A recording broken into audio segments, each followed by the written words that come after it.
he believed something that she said about this condition that our family had been in for a decade. And they did agree to put, and it was on the market for several months. Nobody showed any interest. My father contacted the abutting landowner in Massachusetts and made a deal and gave the farm away. It was tragic. It was a tragic loss in our family. Did the spirits stay in the house, or did they follow any of you? Well, that's an interesting question. Something followed. Something followed. Or something was with us all along. We don't know. But there was an incident which occurred in Georgia after we moved to Georgia that stopped my mother from writing a book with Lorraine Warren. It was so severe that it was clearly a threat. It was clearly a warning. And my mother was told not to associate herself with the farm in any way from that point on. And we've had a number of incidents since I started writing the book. In fact, my sister Christine got angry at me in the kitchen one night, and she approached me in a relatively ferocious way for my very demure sister and said there weren't any ghosts in this house until you moved into it. So she was saying that it was you? There were a number of manifestations occurred around me during the writing of the manuscript. It's subsided now, pretty much. We've had a couple of incidents. We had but a very serious incident, which just occurred, which nobody in the family knows really quite what to make of. But I told you earlier that my mother, several weeks ago, fell and broke her hip in this house. Even though the entire family was invited out to the film set in Wilmington, North Carolina, by the producers, by New Line Cinema, to join them on the set of the shoot for the film, my mother at the last minute decided that she really shouldn't go. At first she had agreed to go, and then she said, no, I've reconsidered. I think it's best if I stay here. I'll take care of all the animals. We won't have to trouble anybody else in the family to come stay and house sit. And we were all very disappointed because it seemed only right that all 7 of us should go. But she insisted, so she stayed home. We were about the day that we were on the set. And keep in mind, it's been many years since my mother has been left entirely alone, that one of her 5 children wasn't with her, either living with her or visiting with her. We keep a real close eye on my mom. And I've been down here for four years this month. So, and I'll never leave her again. That's just that. But while we were giving an interview, that New Line Cinema was filming on the set in Wilmington, and nobody knows about this. I'm telling you this for the first time. This is scoop number 3. Yay! This huge rogue wind on an otherwise placid, perfect day. This enormous ill wind blew through the set where they had us set up, and screens up for the lighting, and then the cameras and all the different angles and everything. It took everything over. It was just bizarre. And there was no wind anywhere else. It was just us. And I leaned forward. I was standing in the back of the row. You'll see this DVD at some point. I'm sure they'll release it with the film. And I leaned forward to my sister Christine, and I said, Bathsheba's curse. And she just nodded. And that was exactly when my mother fell. And my mother said she felt a threat and a presence that she had not felt in 30 years. So this woman is staying with you, or at least keeping tabs on you.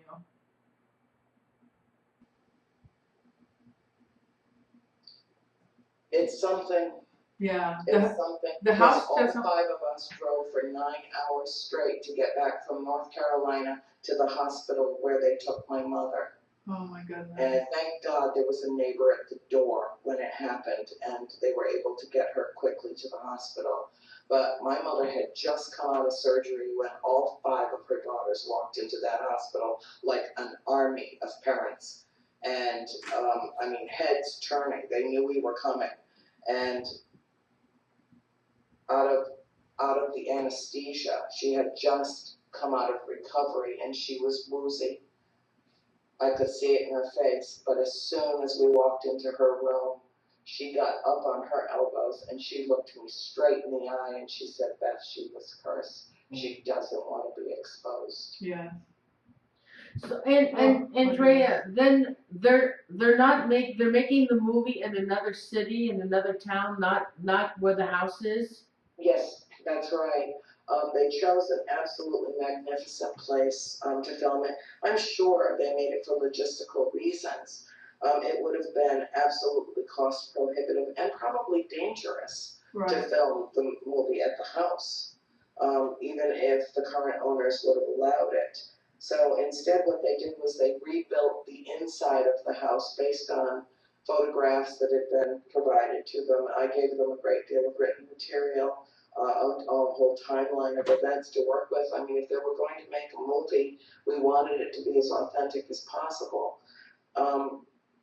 And they recreated the inside of the house on a sound stage at Screen Gem Studio in Wilmington, which is top notch. I mean, really the best of the best in terms of equipment and everything. And then they went, James Wan, who was the director of the film, took his scouting crew and went into the vicinity and found the most magnificent house. I mean, this place is just so special. And they filmed all the outside scenes there, and that's where we went. That's when we joined them for the day. It was supposed to be 2 days, but there was this little accident at home back to Atlanta. But you know, they're very serious about what they're doing. It has not escaped any one of them. All of the actors that are portraying us as a family, the actors Vera Farmiga and Patrick Wilson, who are playing Mr. and Mrs. Warren, James Wan. You know, at first I was like, oh, he's young. You know, I wanted somebody to handle this with maturity and sensitivity and, you know, be aware that they're making a movie about people's real lives and, you know, to do it responsibly. And after I met with this young man, and I think he's, 30, 31 now, I was so taken by his presence.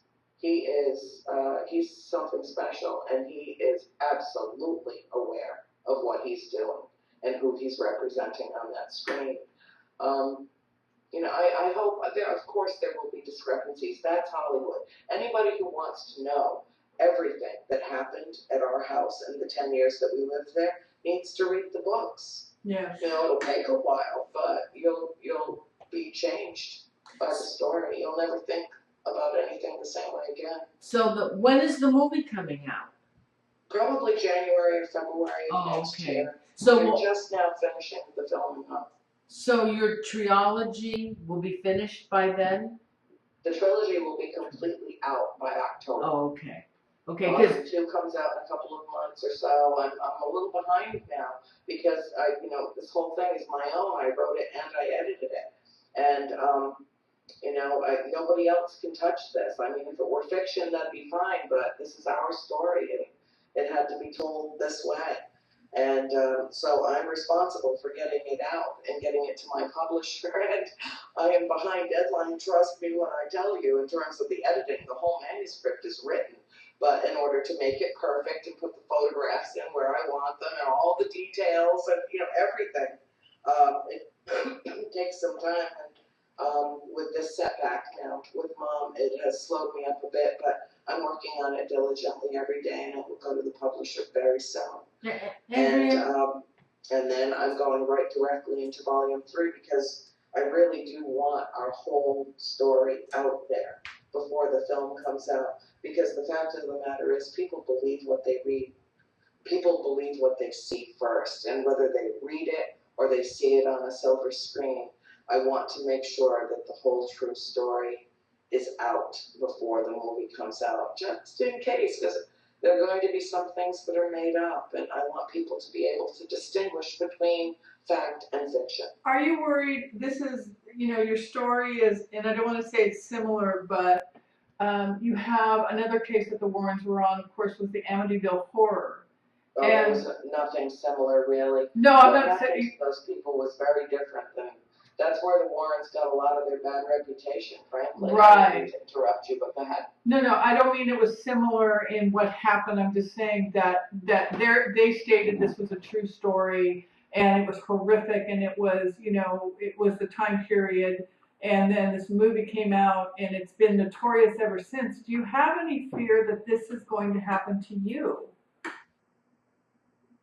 With No. the notoriety and people then questioning you, is this true? Because it sounds so like there's so much to it and so many things that happen that has anybody come out and just, kind of, because you were associated with the Warrens, your family, that they pretty much said this is not true, you're lying about this, because the Lutz went through hell and they're still notorious to this day. Yeah, the Lutz family went through hell. But what was on the screen and what was told in the book,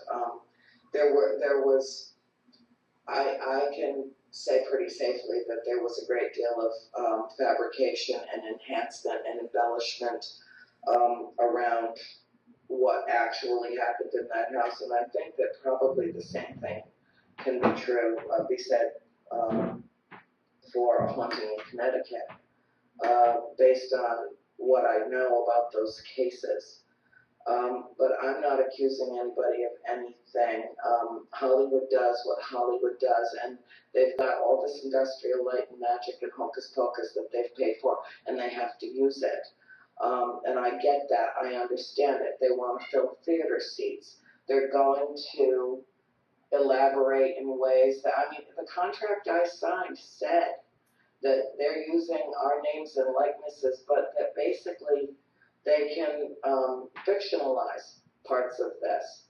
Well, that was a big concern for us, all of us, but they were really adamant that they wanted to make this movie and that they really wanted me to sign that contract. And, we went back and forth, and we were assured that it would be respectfully made and based on, on fact and based on our story. And at a certain point, I just simply had to believe them. But I had my doubts until I went out to the set, until I met with James and met with Peter Safran and met with Rob Cohen, the executive producer. Everybody was there, and they answered every question, and they shared a great deal with us. And I have the most phenomenal photographs that I will not share with anybody in the world until the film is released, as a sign of respect to them. They let us photograph a place that's a real big secret, and so they've protected us, we'll protect them, and I hope for the best. I haven't seen anything but dailies, but I know that they're trying their best, and I met Chad and Carrie Hayes. We all spoke with them at length about writing the film and what they did to put the screenplay together and what perspective they used. But I'll tell you, whoever is responsible for casting this film could not have done a better job, especially in terms of the 5 children. We all knew who our counterpart was when we met them, when we walked on that set. It was like we were looking at ourselves as little girls. My girl, Shanley Caswell, has big brown eyes instead of blue eyes, but in so many ways, she resembles me at that age. It's amazing. It was weird. It was so weird. I can't tell you how surreal it is to meet someone who's playing you in real life.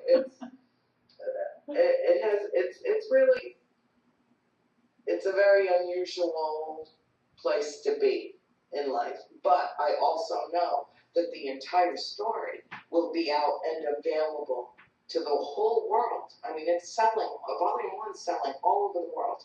Wow. People know, and people knew a lot of elements of this story for decades before I wrote the books. A lot of it was conjecture and speculation. A lot of it was from the kids that rode bus number 10 down through Harrisville to school with us and heard what was going on in our house, and what the people that were our friends knew for sure, because they would come to the house and had experiences of their own. Uh, I'm not worried that Amityville Horror is going to happen to us. And frankly, I don't give a damn who says anything about this. What anyone thinks of me or this story is none of my business. I am an extremely self-aware woman, and I will hold this story up, every word of it, as true for my entire life. And I know that it doesn't matter if it convinces someone that there's an afterlife or not. People who are inherently curious will be drawn to it.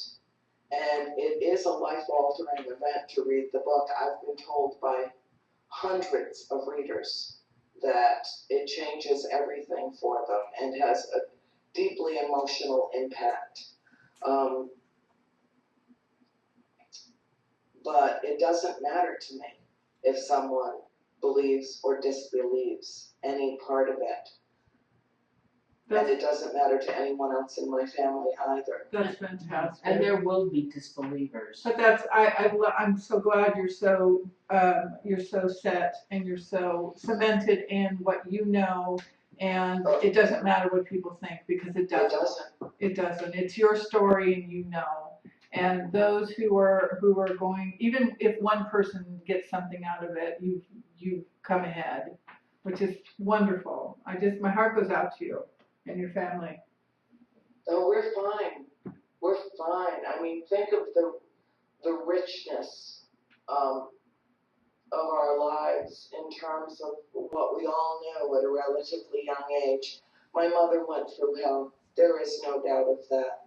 But my mother is an incredible human being, and she overcame what happened in that house, and she got us out of there.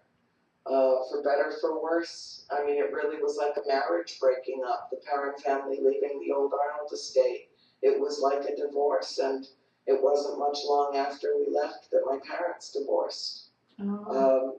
It was, it's like, it's been described as phyllo dough. You pull back a layer and there's another layer and another layer. The booksellers do not know how to classify this story. I've seen it listed on the internet under about 20 different headings, from supernatural to new age to philosophy, theology, spiritualism, self-help, guidance, politics, history, sociology, psychology, on and on. They don't know how to classify it, which is great for me, because think of all the extra exposure it gets. That's true. Click into, a tag word and up it comes.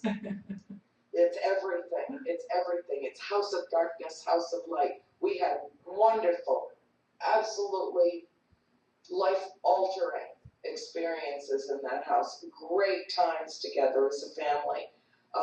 It is the source of pure enlightenment in all of our lives.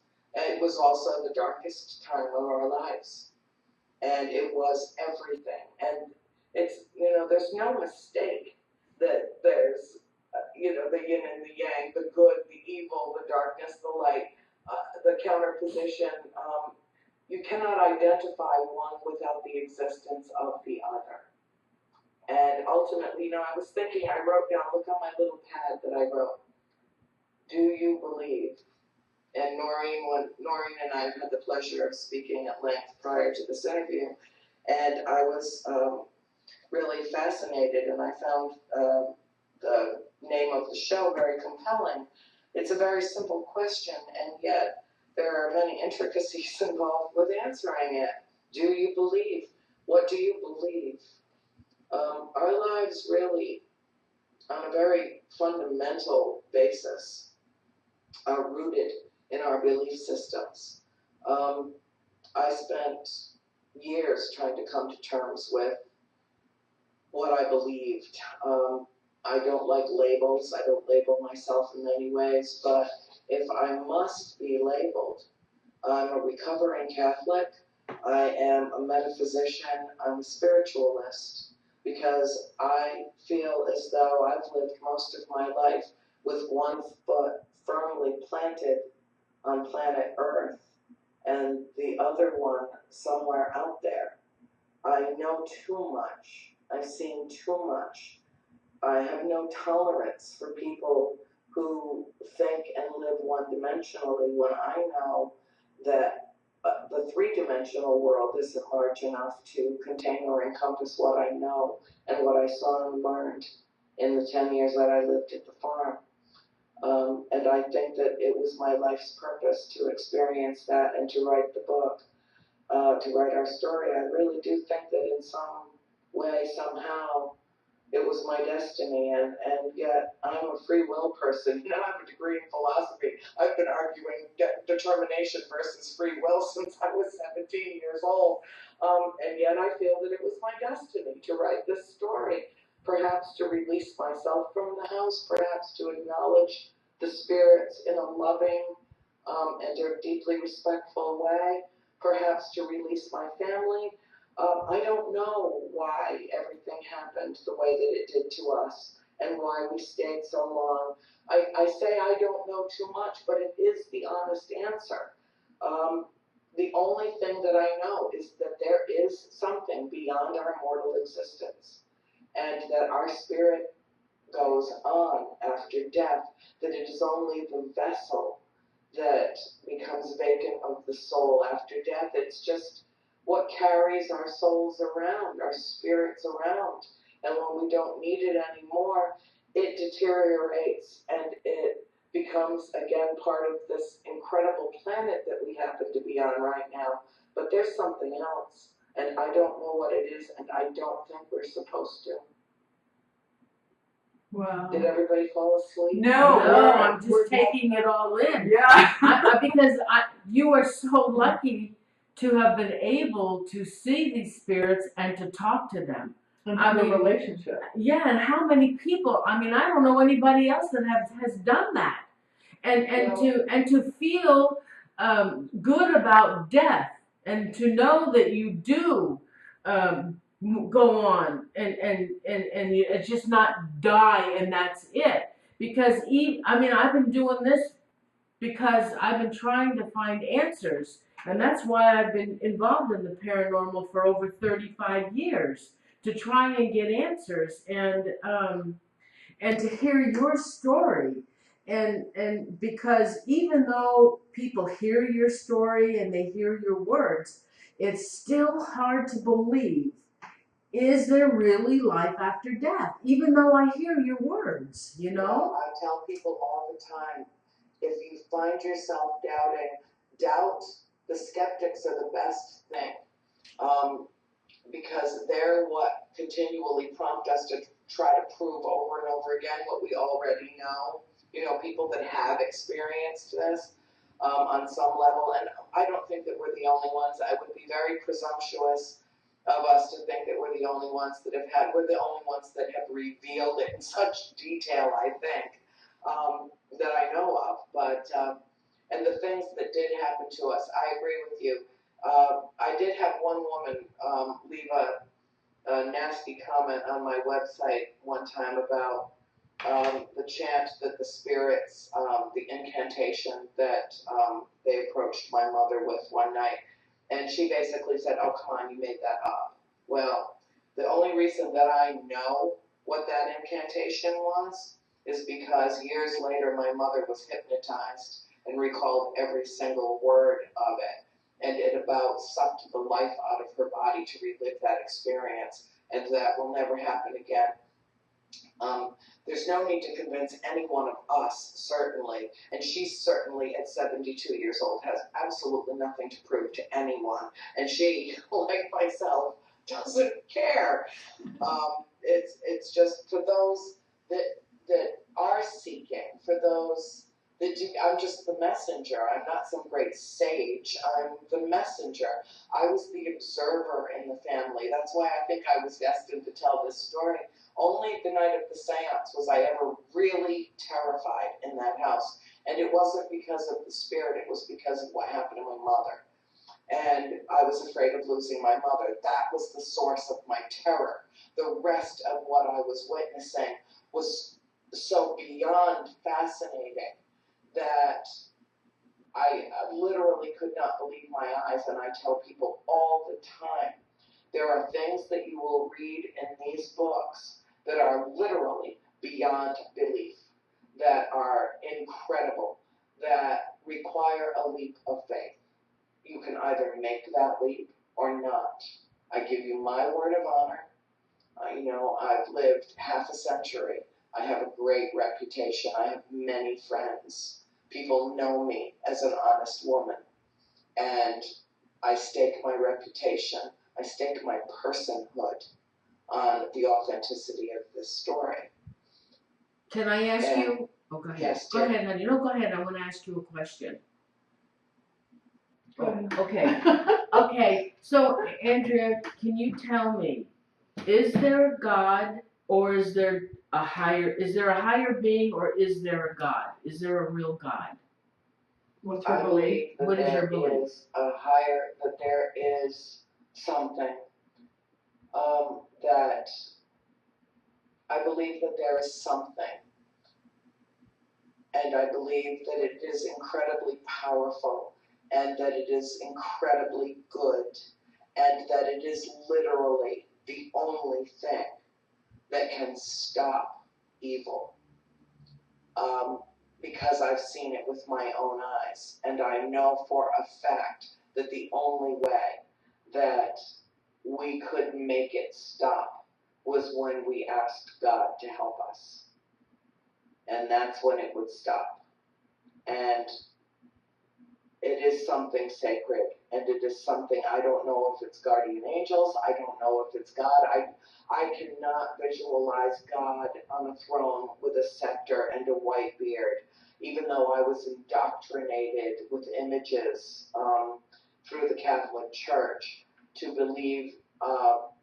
To me, that's almost, I'm afraid to get into this. I don't want to offend anybody. That's like bringing God down to us to create that image. Whereas I think that we need to elevate our spirits to God consciousness, if that makes any sense. But I also understand, that the great artists through history, they needed to create this story in pictures. I don't know what's real and what's not. I don't, but I do know that there is something that is,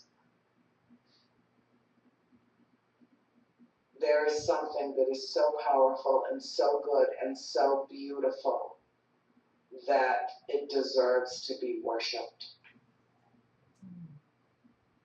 That's what I know. Wow. Why do you think that this higher being allows so much evil in our world? Because the higher being is the culmination of all good and all evil. Evil exists with purpose and reason. That is not to excuse it. There are multiple manifestations of evil, but it is inherently and intrinsically in the same way that goodness is an intangible that manifests. It's an energy that manifests in action. First, do no harm, is do unto the others as though they were the others, the golden rule of life. That all exists. We can't see the light without the darkness as the interplay, as the backdrop, as the one cannot exist. They are not mutually exclusive. One cannot exist without the other. And if there is a God that created the universe, that created all that there is, then by definition, that consciousness contains all. There is not something separate and distinct that is evil. There is one thing, I think. And in that oneness, in that coming to terms with that consciousness, I think is where we begin to center ourselves spiritually and come to terms with our immortality. And if this is getting a little too philosophical and heady, I do go there, but it's how I think. And these are things that I consider on a daily basis. These are issues that I live through and in and with. And I have since childhood, since in my initial exposure. I don't know any other 12 or 13-year-olds that were reading Emerson's essays, Walden's, Walden by Henry David Thoreau. I was immersed in the metaphysical literature of the 18th century at a very early age because I was searching. I wasn't finding what I was looking for in church. I wasn't finding what I was looking for anywhere except in that literature. It was all that made sense to me. And to this day, it is all that makes sense to me. Emerson's essays is like my Bible. Do all your sisters feel the way you do? We're all very different in many respects, and yet as close-knit as you would ever find 5 siblings. What we shared alone, what we shared has been like Durabond. There's very few people all these years that we could ever talk about these things with, except each other. And we all are spiritual beings. Christine's very private about hers. Christine's very private about her experiences at the farm. It took me 3 years to pry her stories out of her for the book. I finally said at one point, Chris, I'm going to just have to go on without, the other recollections. She couldn't. I mean, there were things that traumatized her so badly, and then when it finally came, it was so moving, it was so emotional. And Christine, I think, has had a very cathartic experience sharing her stories in such detail with me. But she's very private about it. My mother moved into that farmhouse in 1971, a confirmed atheist who had also been confirmed as a member of the Catholic Church in order to marry my father, because my grandmother, my meme, would not have had it any other way. My father could not marry my mother until my mother converted from being a Southern Baptist from Georgia to a Roman Catholic from Rhode Island, period. But my mother never bought into any of it and was kind of secretly an atheist when we moved into the house, and left a deeply spiritual woman and has lived her life in accordance with her belief system ever since. Now, none of us really ever step into a church unless somebody's getting married, or there's a funeral, somebody died. I mean, really, that's the reasons that we go to church whenever any of us do. But I think that you could really qualify each and every one of us as deeply spiritual beings. And how could we be otherwise? How could we be otherwise, having witnessed what we witnessed, having experienced? I mean, most of our spirits ignored us like we didn't even exist. But when there was contact, when it did happen, it is life-altering.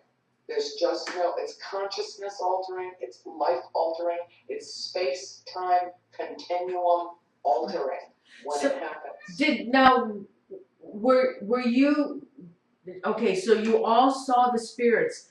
Were you alone when you saw these spirits, or were you girls ever together and the spirits appeared before you? Many times, the whole family would have an experience together, many times. A lot of times we were in multiples. It would happen, where 3 of us or 4 of us were together playing school and something would happen, or, Were you afraid? Were you girls afraid of the spirits? It's not even really, yes, I can say for Christine, terrified. I can say for Cindy, terrified. I can say for April, fascinated. I can say for Nancy, sometimes terrified, sometimes, wow, that's really cool. For me, it was, I need to watch everything very closely. I was the observer. I started chronicling the story in my brain when I was a kid, paying attention. Um, we all had different responses to it, but I have to tell you that it transcends terror in many respects. It's mesmerizing. It's miraculous to see something, to look into the eyes of a spirit from another time. And one of the most profound things that ever happened at the farm. At one time it happened to Cindy, but it also happened to my mother, and it went a little bit of a step further. I was the only one up with Mom when this happened, and I went into the kitchen. She finally got up. She was so exhausted. She was wasting away. She was aging at a remarkable rate. Things were not good.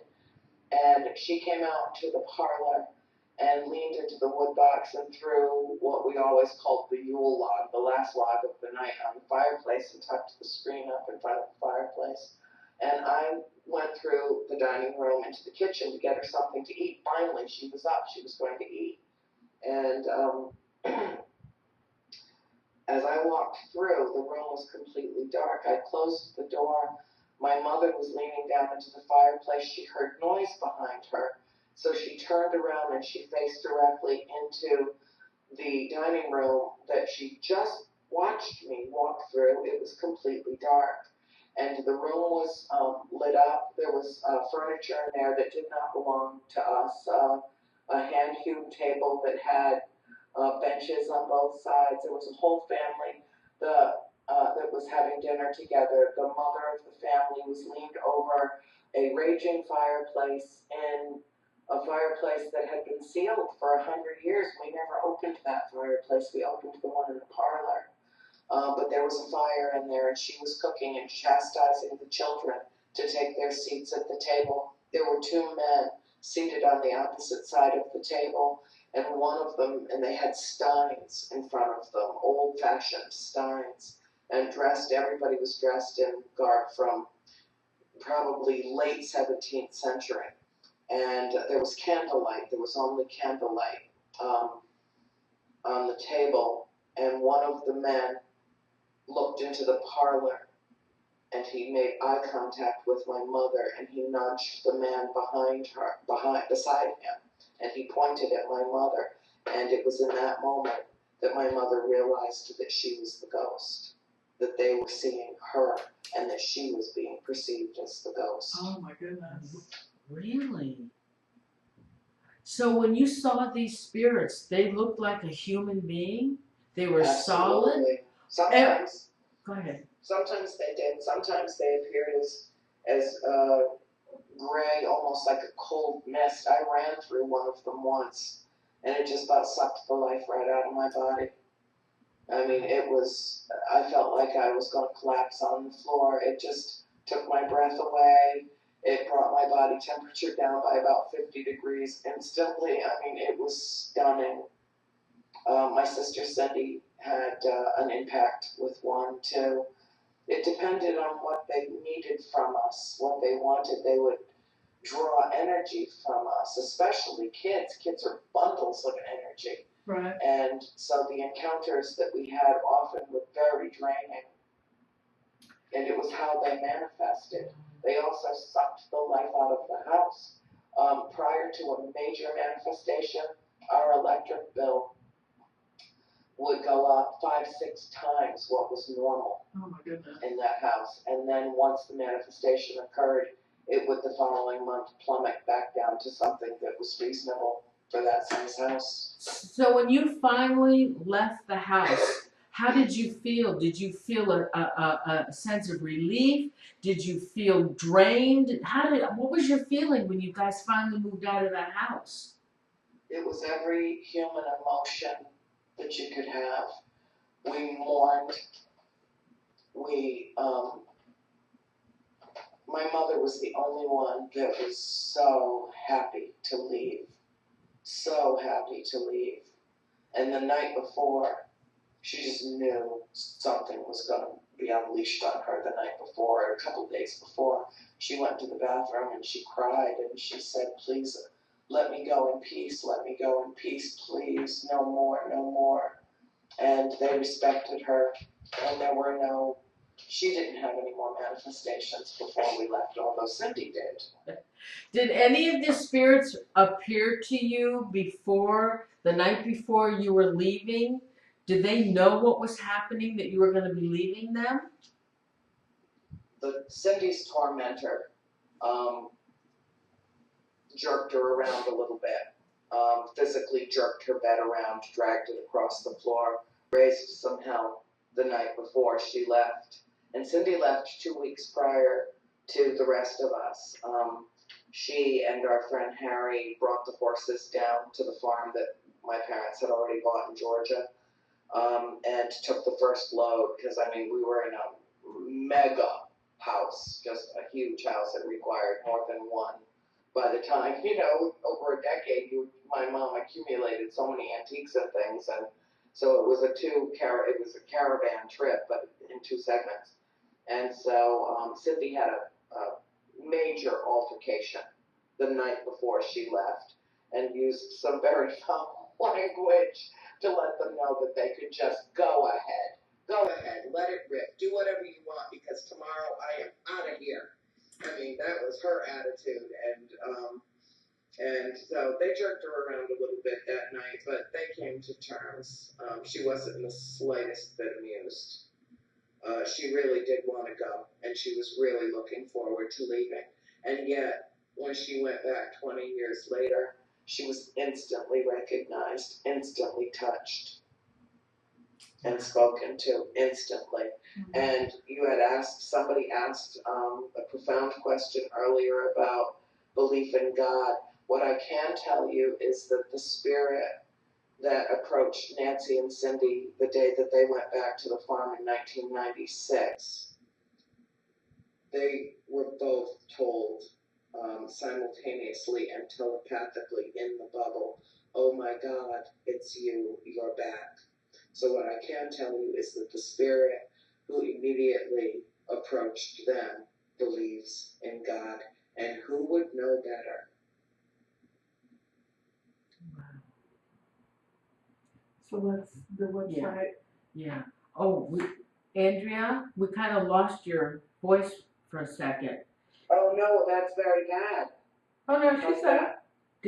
I saw her talking, but nothing was coming out. Delayed. Would you tell everybody your website and how they can get your book? And the fastest and the least expensive way to get the book is to go directly to my publisher. They usually get it out in about 5 days tops, and it's $5 less expensive than it is anywhere else. And you can just go to authorhouse.com and plug in House of Darkness, House of Light, and insto, voila. I sell quite a few off of Amazon too. It comes in hardcover, softcover, and it's also ebook. You can get it for Kindle or Nook or anything like that.